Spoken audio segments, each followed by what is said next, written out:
Oke, saya akan baca kepada kita Yakobus pasal 1. Yakobus pasal 1 ayat 1 sampai 8. Salam dari Yakobus hamba Allah dan Tuhan Yesus Kristus kepada kedua belas suku di perantauan. Iman dan hikmat. Saudara-saudaraku, anggaplah sebagai suatu kebahagiaan apabila kamu jatuh ke dalam berbagai percobaan, sebab kamu tahu bahwa ujian terhadap imanmu itu menghasilkan ketekunan. Dan biarkanlah ketekunan itu memperoleh buah yang matang, supaya kamu menjadi sempurna dan utuh dan tak kekurangan suatu apapun. Tetapi apabila di antara kamu ada yang kekurangan hikmat, hendaklah ia memintanya kepada Allah, yang memberikan kepada semua orang dengan murah hati dan dengan tidak membangkit-bangkit. Maka hati itu akan diberikan kepadanya. Hendaklah ia memintanya dalam iman dan sama sekali jangan bimbang, sebab orang yang bimbang sama dengan gelombang laut yang diombang-ambingkan kian kemari oleh angin. Orang yang demikian janganlah mengira bahwa ia akan menerima sesuatu dari Tuhan, sebab yang mendua hati tidak akan tenang di dalam hidupnya. Dan teman-teman, ini adalah surat Yakobus di ayat pertama itu sudah dijelaskan bahwa penulis surat ini adalah Yakobus sendiri dan yang ditujukan kepada murid ke-12 suku yang ada di perantauan, yang dengan tujuan supaya imannya mereka itu lebih kokoh lagi terhadap Tuhan. Oke. Di sini judul perikopnya itu di ayat 2 itu iman dan hikmat. Nah, di sini di ayat 1 dan ayat 2 itu mengatakan saudara-saudara anggaplah sebagai satu kebahagiaan apabila kamu jatuh dalam berbagai percobaan, sebab kamu tahu bahwa ujian terhadap imanmu itu menghasilkan ketekunan. Oke, di ayat 2 ini bahwa yang kita menurut saya untuk yang kita harus garis bawah itu adalah berbahagia dalam kebahagiaan jika kamu jatuh dalam berbagai percobaan. Oke, kalau menurut kita sebagai manusia atau menurut akal pikirannya kita, kalau dibilang berbahagia dalam berbagai percobaan, cara mengekspresikannya itu dalam menghadapi suatu masalah, dalam menghadapi sesuatu hal, contohnya keadaan yang buruk, disuruh kita berbahagia. Itu rasanya kayak gimana gitu ya. Nah, sedangkan kita mungkin secara pribadi, secara manusia, kalau kita kadang-kadang kalau kita punya masalah, kita sering mempublikasikannya di sosial media, kalau biar orang-orang itu tahu bahwa kita itu lagi bergumul, atau biar orang kalau bisa seluruh dunia tahu kalau kita itu sedang menderita, gitu. Tapi di sini dikatakan hendaklah kamu berbahagia. Masa lagi menghadapi percobaan disuruh berbahagia, aneh dong, gitu. Nah, percobaan di sini maksudnya bukan percobaan yang dihadapi oleh Ayub atau yang percobaan yang dari si iblis, ya, bukan. Tapi percobaan dari sini adalah ujian, maksudnya ujian dari untuk meningkatkan kita supaya kita bisa naik ke level lagi. Jadi ayat yang ketiga, sebab kamu tahu bahwa ujian terhadap imanmu itu menghasilkan ketekunan. Ya. Jadi ketekunan di sini yaitu kesabaran kita, ketahanan kita dalam menghadapi sesuatu hal.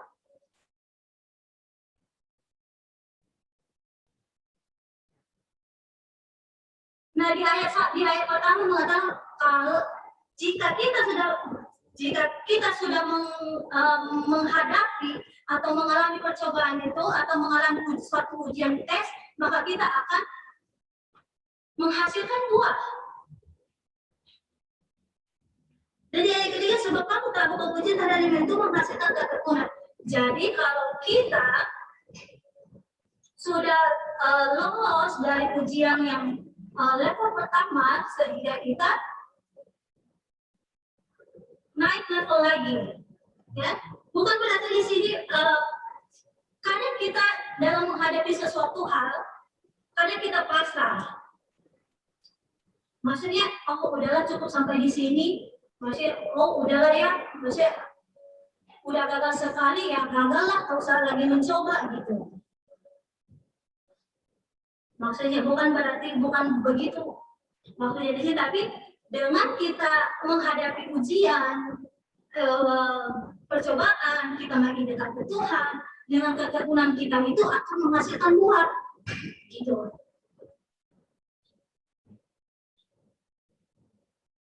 Dan di ayat keempat, dan biarkanlah ketekunan itu memperoleh buah yang matang supaya kamu menjadi sempurna dan utuh dan tak kekurangan suatu apapun.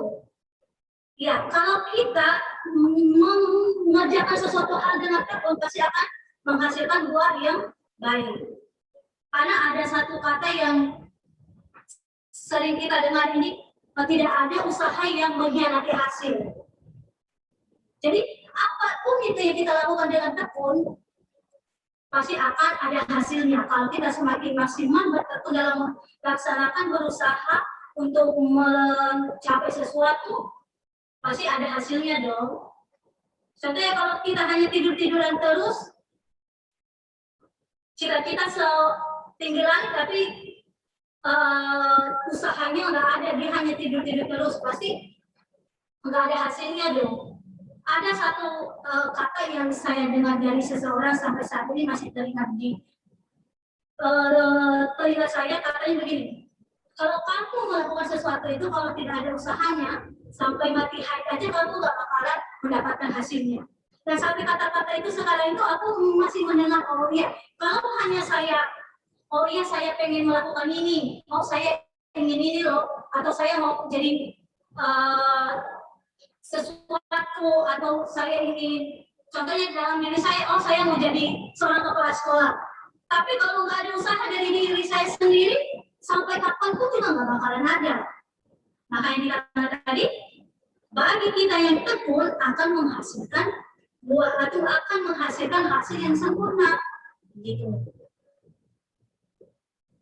Biarlah ada apabila di antara kamu ada yang kekurangan hikmat, ia memintanya kepada Allah, ia memberikan kepada semua orang dengan murah hati dan dengan tidak membangkitkan, maka hal itu akan diberikan kepadanya.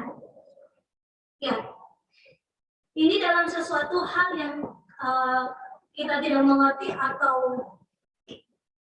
ada yang tidak kita pahami. Kadang-kadang dalam kehidupan kita ada yang namanya kata sok tahu. Gitu. Kita sering-sering, bahkan saya aja, daripada saya gengsi untuk bertanya, lebih baik saya pura-pura tahu aja. Gitu. Padahal sama sekali tidak mengerti. Gitu. Nah di sini jika kamu kurang hikmat atau dalam memahami sesuatu hal, dalam memahami persoalan percobaan, mintalah hikmat kepada Tuhan. Yaitu dengan cara berdoa, minta petunjuk dari Tuhan, biarlah diberi, diurapi dan diberi kuasa untuk memahami sesuatu hal itu sesuai dengan kehendak Tuhan. Maka hendaklah ia memintanya dalam iman dan sama sekali jangan bimbang, sebab orang yang bimbang sama dengan gelombang laut yang diombang-ambingkan kian kemari oleh angin. Ya, hendaklah ia meminta dalam iman. Jadi dalam apa yang kita usahakan, dalam apa yang kita inginkan, harus disertai dengan iman. Karena di ayat dalam kata hendaklah ia memintanya dalam iman, sama sekali jangan bimbang. Jangan bimbang. Nanti sebab orang yang bimbang sama dengan gelombang air laut yang diombang-ambingkan kian kemari oleh angin. Maksudnya yang diombang-ambingkan ibarat gelombang air laut, di mana anginnya di situ aja. Jadi tidak ada pendirian yang menetap. Kalau A mengatakan ini, terus tiba-tiba datangnya B mengatakan kita ikut B. Nah, bahkan kalau ada seseorang meminta sesuatu kepada kita, kalau kita lihat orang itu kayak gimana gitu, pasti kita tidak akan memberikan, atau kita tidak akan yakin untuk memberikan sesuatu hal kepada dia. Dan yang ketujuh, orang yang demikian janganlah mengira bahwa ia akan mengira sesuatu, bahwa ia akan menerima sesuatu dari Tuhan. Nah, untuk orang yang atau bagi kita yang selalu merasa bimbang dalam melakukan suatu hal dan tidak yakin dengan apa yang kita lakukan itu, pasti tidak ada hasilnya dong. Kalau kita penuh dengan keraguan dalam melakukan suatu hal, pasti tidak ada hasilnya, itu tidak maksimal. Nah, sama dengan Tuhan di ayat 7. Orang yang demikian janganlah mengira bahwa ia akan menerima sesuatu dari Tuhan. Jadi barang siapa kita yang bimbang hatinya atau yang mendua hatinya, dan serta tidak yakin dalam meminta sesuatu hal apapun, pasti Tuhan tidak akan memberikannya kepada kita. Dan ayat ke-8, sebab orang yang mendua hati tidak akan tenang dalam hidupnya. Iya, karena orang yang mendua hatinya itu tidak ada ketenangan, pasti ada kekhawatiran, pasti ada kepikiran. Jadi, benar nggak ya? Gimana ini? Gitu. Selalu merasa dirinya itu, kalau saya melakukan ini, bisa nggak ya? Kalau nanti aku berbuat ini, salah nggak ya? Nah, jadi penuh dengan ketidakketenangan. Nah, di sini saya menarik kesimpulannya bahwa kita itu dalam setiap apa yang kita lakukan, dalam setiap yang kita hadapi, terlebih di sekarang ini yang sedang kita nggak boleh kemana-mana, dan dalam pekerjaan pun serba susah, dan ini menurut saya ini merupakan juga ujian bagi kita. Nah, bagaimana cara kita mensikapinya, gitu, menghadapinya? Apa kita harus ini suatu penderitaan? Emang secara manusia ini penderitaan buat dirinya kita. Tetapi di ayat pertama dikatakan tadi, anggaplah sebagai kebahagiaan. Nah, dengan cara ini kita lebih dekat lagi sama Tuhan. Oh Tuhan, baru nyari Tuhan. Jadi dengan ini, dengan kita menghadapi situasi begini, kita masih terasa banget, buat pribadi saya terasa banget bahwa Tuhan itu masih sayang sama saya. Karena menurut saya, banyak orang yang di luar sana yang dikeluarin dari pekerjaan. Tapi buat saya, orang dikeluarin dari pekerjaan, tapi saya malah dapat pekerjaan.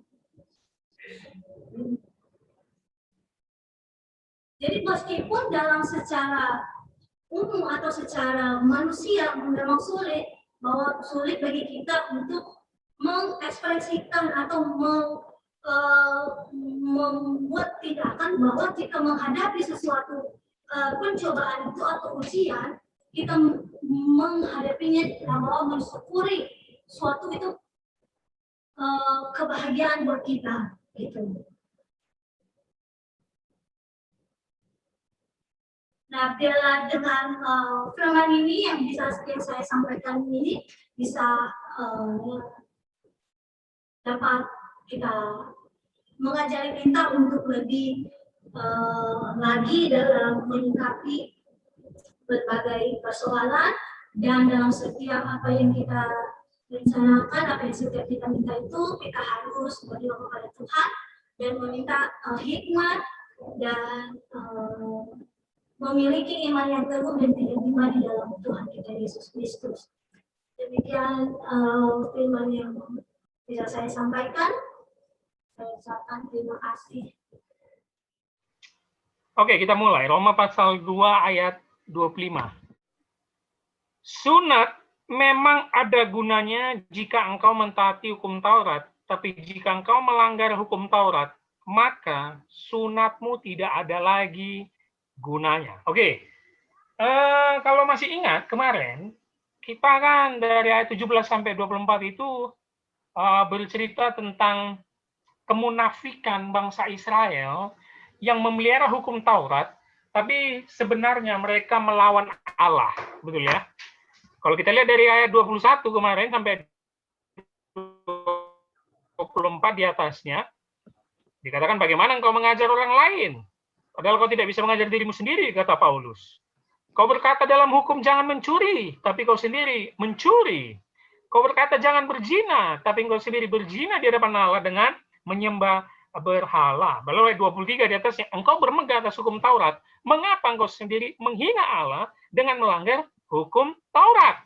Ya, jadi sampai habis pasal kedua ini, teman-teman, dari 25 sampai 29 ini, Paulus ingin betul-betul mengingatkan kaumnya sendiri, yaitu bangsa Israel, bahwa mereka jangan fanatik sama hukum Taurat. Makanya Paulus jelaskan hukum-hukum Taurat dari pasal 2 ini. Jangan mencuri, jangan berzina, jangan menyembah Allah selain Allah Israel, jangan berhala, kan begitu ya.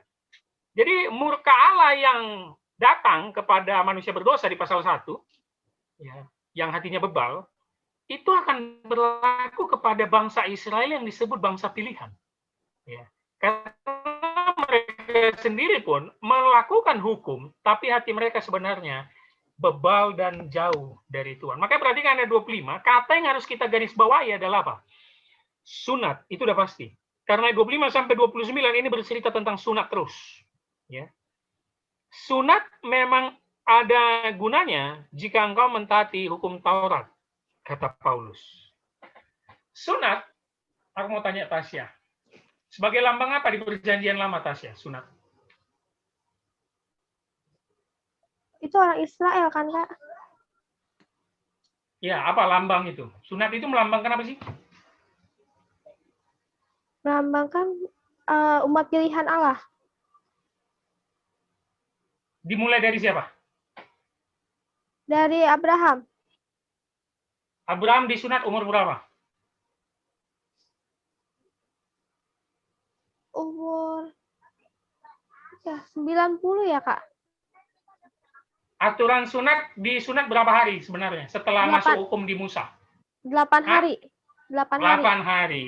Ya, jadi sunat ini simbol atau lambang engkau sudah milik Allah. Oke? Makanya ini covenant atau perjanjian yang diberikan Allah kepada Abraham. Makanya Abraham pada usia tua dia disunat. Gitu ya. Tapi sejak zaman Musa Allah memerintahkan apa? Anak 8 hari harus disunat. Makanya ketika anak Musa lupa dia menyunat, Allah mau langsung membunuhnya. Kenapa aja ya? Tapi langsung istrinya gujuk-gujuk, wah, sebagai pengantin darah ya. Ya, pengantin darah menyunat anaknya. Jadi memang sunat ini suatu hal yang sakral bagi orang Israel. Makanya mereka sering menyebut bangsa asing sebagai apa? Bangsa yang tidak bersunat. Artinya apa? Kalian itu bukan bangsa pilihan. Kalian itu tidak mengenal Allah Yahweh. Nah gitu ya. Tapi Paulus bilang gini, sunat memang ada gunanya jika engkau mentaati hukum Taurat. Sedangkan ketika kita baca balik di ayat-ayat di atasnya, ayat 17 sampai 24, atau bahkan permulaan pasal 2, tidak ada satu orang pun yang bisa melakukan keseluruhan hukum Taurat. Gitu ya. Tidak ada. Sunat hanya sebagai simbol Allah mengikat perjanjian kepada nenek moyang Abraham, si Abraham maksudnya, dan kepada keturunan-keturunannya, dan memberikan ini sebagai hukum Taurat kepada bangsa Israel. Tapi masalahnya, orang Israel nggak bisa melakukan hukum Taurat semuanya. Karena hukumnya begitu sulit dan banyak. Makanya dilanjutkannya kalimatnya apa? Tetapi, jika engkau melanggar hukum Taurat, maka sunatmu nggak ada gunanya. Berarti yang bisa kita dapat di ayat 25 ini, teman-teman. Hukum Taurat itu satu paket anugerah yang diberikan Allah kepada bangsa Israel. Kalau satu saja tidak ditepati, maka semuanya batal dan tidak diperkenan di hadapan Allah. termasuk sunat.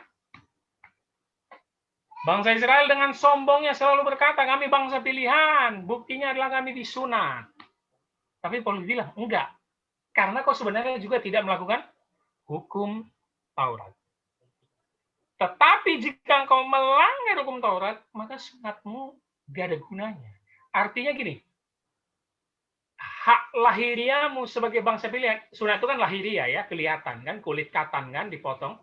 Hak lahiriamu sebagai bangsa pilihan Allah dari nenek moyang Abraham, tapi kau terus berbuat dosa, hatimu jauh dari Allah, kau tidak mengenal Kristus, engkau tidak menjadi bangsa pilihan. Nah itu maksudnya. Itu ayat itu. Ya, itu dibantal gua itu. Oh iya. Ya. Jadi betul-betul di sini Paulus ingin dalam tanda kutip ya, menyindir orang-orang Israel atau yang katanya bangsa pilihan, ahli-ahli Taurat, imam Farisi, membanggakan sunat mereka sebagai bangsa pilihan. Enggak. Ya. Enggak ada itu membanggakannya. Oke. Ayo, coba ayat 26, Tasya baca. Jadi jika orang yang tak bersunat memperhatikan tuntutan-tuntutan hukum Taurat, tidakkah ia dianggap sama dengan orang yang telah disunat? Nah, jangan jadikan sunatmu sebagai lambang engkau betul-betul sudah milik Allah. Itu hanya simbol. Makanya kalian harus tahu nih teman-teman, sunat di Perjanjian Baru bukan menjadi hal esensial lagi, bukan menjadi simbol lagi, tapi diganti dengan apa, Tasya?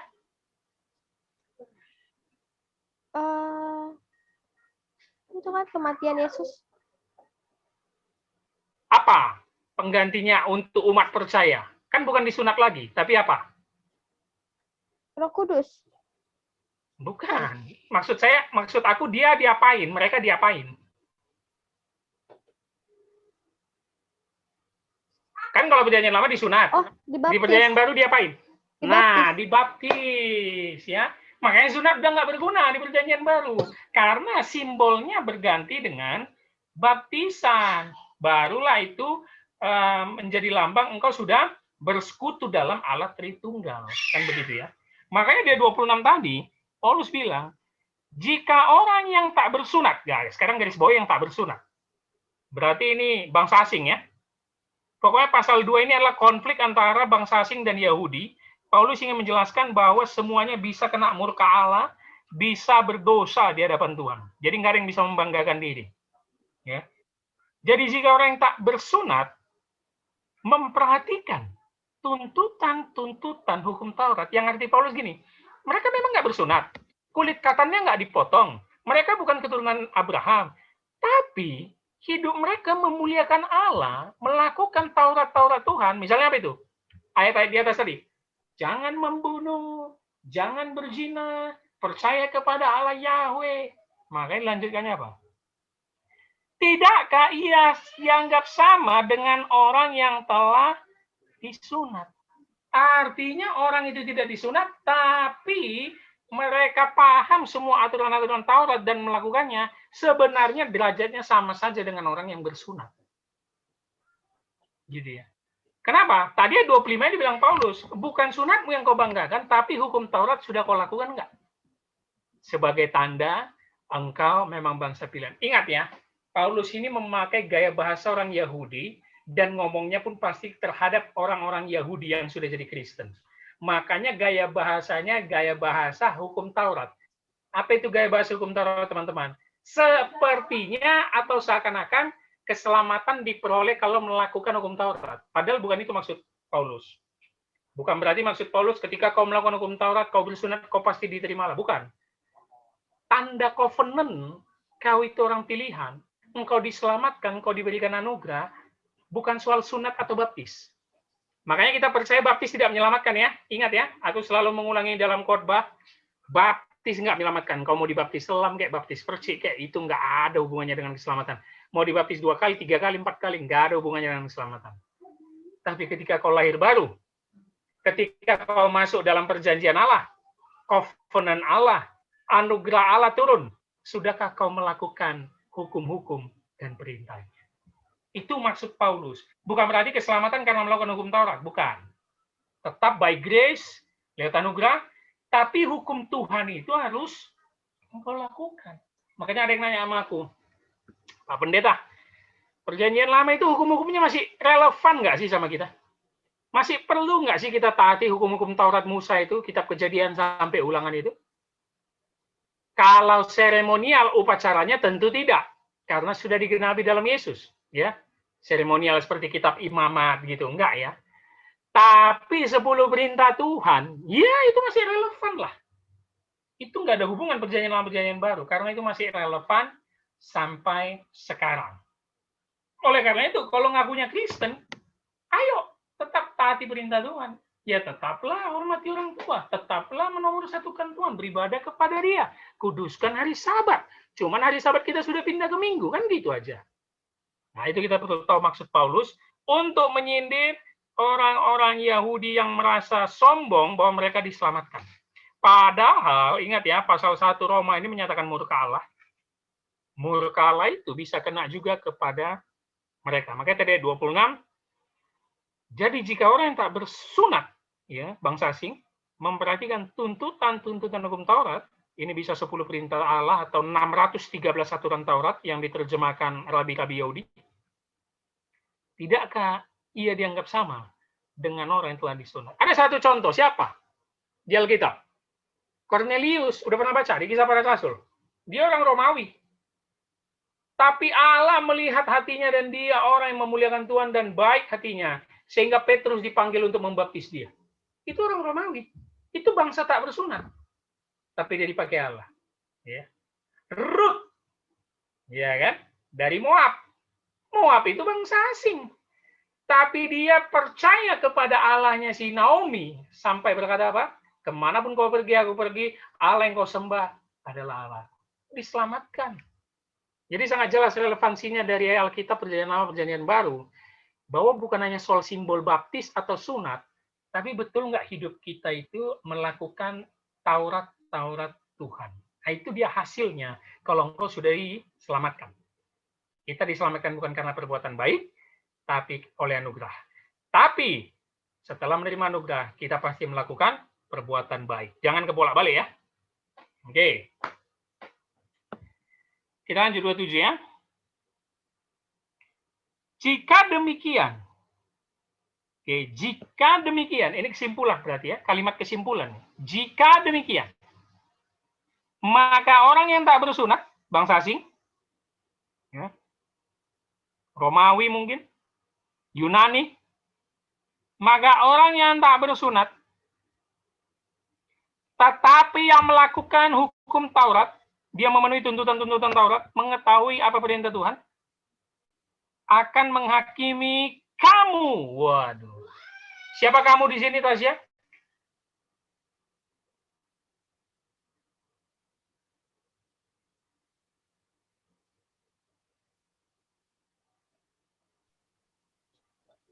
Orang Yahudi, Yahudi. ya kan? Iya. Yang tak bersunat tapi melakukan hukum Taurat akan menghakimi kamu. Jelas ya, kamu. Lihat, yang mempunyai hukum tertulis dan sunat tetapi melanggar hukum Taurat. Ayat 27 ini sering disebut ayat konotasi. Ya. Ayat berlawanan. Ya. Lihat, bagaimana kita lihat kata yang berlawanan? Orang yang tak bersunat berlawanan dengan tetapi yang mempunyai hukum tertulis dan sunat. Oke? Ayat tetapi yang melakukan hukum Taurat, kalimat di atasnya, ayat 27, tetapi yang melakukan hukum Taurat berlawanan dengan apa? Tetapi yang melanggar hukum Taurat, di kalimat terakhir ayat 27. Betul ya? Bisa perhatikan? Bisa ya? Ini kalimat konotasi semua nih. Ya. Dan ada kalimat penting, dia 27 ini, apa itu? Akan menghakimi kamu yang mempunyai hukum tertulis. Hukum tertulis itu menjadi kalimat penting karena bangsa asing nggak punya. Tapi malah mereka yang melakukan tuntutan-tuntutan Allah. Makanya dikatakan mereka yang akan menghakimi kamu. Menghakimi di sini bukan berarti mereka penentu masuk surga atau neraka, bukan. Menghakimi di sini adalah sebagai contoh, sebagai bahan yang dijadikan Allah bahwa kalian adalah bangsaku yang kupilih dari nenek moyang Abraham, tapi kalian yang kubuang. Nah, itu arti dihakimi di sini ya. Bukan bangsa asing menghakimi orang Yahudi maksudnya, bukan. Ya. Tapi kamu yang dulu kupilih, kamu yang kuberikan hukum Taurat, kamu yang sunat sebagai lambang simbol perjanjian. Tapi bangsa yang tidak bersunat melakukan hukum Taurat, mereka kujadikan alat untuk membuat kalian dibuang. Apa contoh nyatanya di perjanjian lama? Tasya tahu?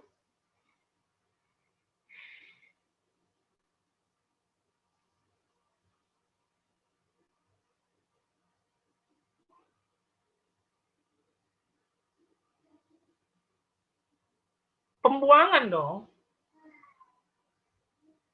Dibuang ke Babel, bangsa asing kan? Dibuang ke Persia, Media Persia, Darius, Nebukadnezar, dan dibuang ke Yunani, Artasasta. Itu bangsa asing semua. Seakan-akan menghakimi mereka yang katanya bangsa pilihan. Nah, itu yang dilakukan Allah. Dan di dalam perikop Roma ini, Paulus ingin menyampaikan, murka Allah pun bisa terus datang kepada kalian yang hanya melihat sunat itu perjanjian Allah, tapi tidak menjadi umat Allah yang melakukan hukum Taurat. Penting ya. Jadi kalimat inti itu di ayat 27 ini sebenarnya poin inti dari perikop ini ya. Jika demikian maka orang tak bersunat, tapi mereka melakukan hukum Taurat, akan menghakimi kamu yang mempunyai hukum tertulis dan sunat, tetapi yang melanggar Taurat. Oke, ini semua tentang sunat. Ya. Pokoknya Paulus mengkuliti mereka sampai semua tradisi dan seremonial mereka dianggap itu bukan tanda bahwa mereka bangsa pilihan dan diselamatkan. Jadi pasal 1 dan kedua di Roma ini, Paulus tuh keras sekali menyatakan murka Allah kepada semua orang ya. 28.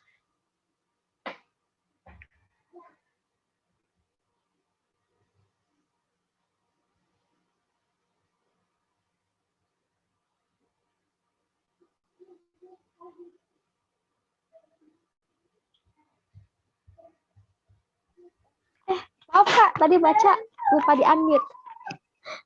Iya, Sebab yang disebut Yahudi bukanlah orang yang lahiriah Yahudi, dan yang disebut sunat bukanlah sunat yang dilangsungkan secara lahiriah. Ini dia kuncinya. Yahudi itu bukan soal kebangsaanmu, bro. Gitu Paulus mau bilangnya. Yahudi itu bukan soal kau keturunan siapa, bro. Gitu. Yahudi itu bukan soal kau puasa 2 kali seminggu, sudah sunat, sudah hafal kejadian sampai ulangan, membaca tafsiran-tafsiran rabi. Bukan itu Yahudi. Nanti dijawabnya dia 29. Bukan itu. Baru yang selanjutnya tadi apa? Yang disebut sunat, bukanlah sunat yang langsungkan lahiriah. Aduh, itu simbol doang. Makanya kita nggak usah terlalu bangga lihat orang dibaptis. Nggak usah. Simbol doang. Karena kita harus melihat buahnya kalau dia lahir baru. Gitu ya. Kemarin kami cerita di renungan bahwa Yahudi ini kan orang yang ini ya, gila ya. Saya sangat bangga, bukan bangga ya. Apa ya? Pengen meniru sih. Gaya mereka itu menerapkan hukum Taurat dalam keluarga. Kalau itu, mereka nggak tertandingi, teman-teman. Nggak tertandingi. Mendidik anak, beribadah di hari Sabat, perpuluhan, mereka nggak tertandingi soalnya. Mereka taat kali kalau hal-hal lahiriah. Ya. Bahkan aku pernah baca buku, kalau sampai sekarang masih ada keturunan-keturunan dari yang 12 suku ya, anak Yakub ya, Israel ya, ada Yehuda, Benyamin, Ruben, Simeon, ataupun Yusuf misalnya. Kalau sampai sekarang memang dicek ada garis keturunannya, itu masuk airport itu mendapat penjagaan. Dijaga, dianggap ini adalah apa ya, barang berharga bangsa Yahudi, keturunan-keturunan dari Yehuda, Benyamin, Ruben, kalau masih ada. Kalau merayakan hari raya, mereka kumpul di Yerusalem, nggak pernah absen. Memberikan perpuluhan, nggak pernah absen. Anak dididik dari kecil memberikan perpuluhan. Ibadah hari Sabat, jangan tanya, tutup semua. Mau mereka jualan kayak tutup pasti, ibadahnya kuat sekali. Tapi Paulus bilang, itu lahiriah semua. Bukan itu tanda keselamatanmu, bukan itu tanda engkau mengenal Allah. Apa aplikasinya untuk kita di sini? Menarik nih. Jangan jadi Kristen agamawi. Nah, gitu dia. Ya, datang ke gereja, merasa kita betul-betul memerlukan Tuhan, menyembah Tuhan, padahal hanya rutinitas, ya kan? Memberikan perpuluhan, memberikan persembahan seadanya, lebih berfokus kepada kebutuhan sehari-hari seadanya, ya kan? Nggak pernah menjadikan Tuhan itu betul-betul Tuhan yang layak disembah dengan seluruh hidup kita. Makanya dibilang Yahudi bukan Yahudi lahiriah, sunat bukanlah sunat lahiriah. Aduh, itu semua orang bisa melakukan sunat. Ya, itulah yang ditiru oleh saudara kita kan sampai sekarang kan. Enggak, bukan itu maksudnya, bukan. Dijawabnya dia 29. Perhatikan, kita tutup dia 29 ya. Tetapi orang Yahudi sejati. Nah, itu kita garis bawahi. Kalau aku mau ganti, tetapi orang Kristen sejati. Nah, itu dia.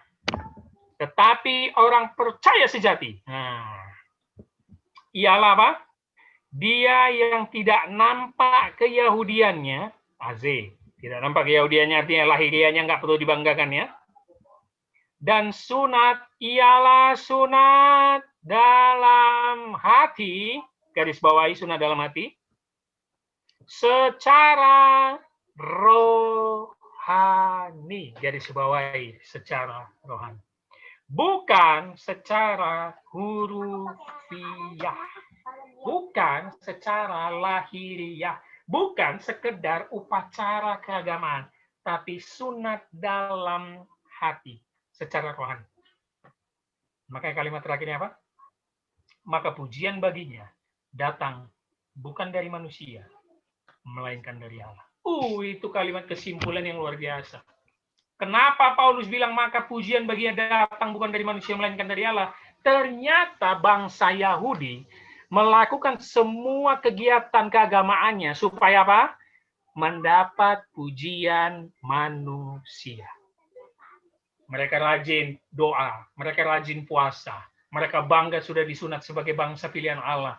Tapi supaya disenangkan manusia, supaya dibangga-banggakan diri sendiri, tapi Allah menolak mereka.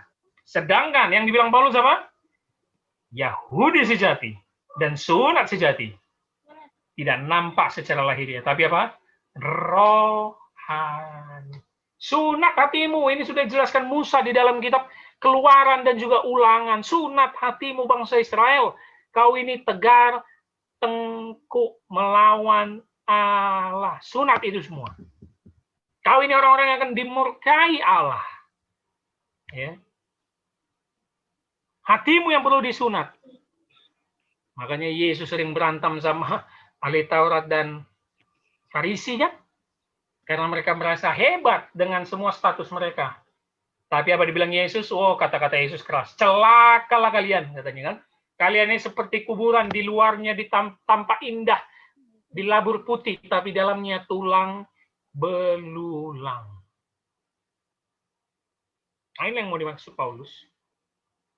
Hukum Taurat dan Sunat tidak menyelamatkan orang Yahudi, dan hukuman Allah berlaku atas semua orang karena semua manusia berdosa, dan itu nanti dijelaskan di pasal ketiga.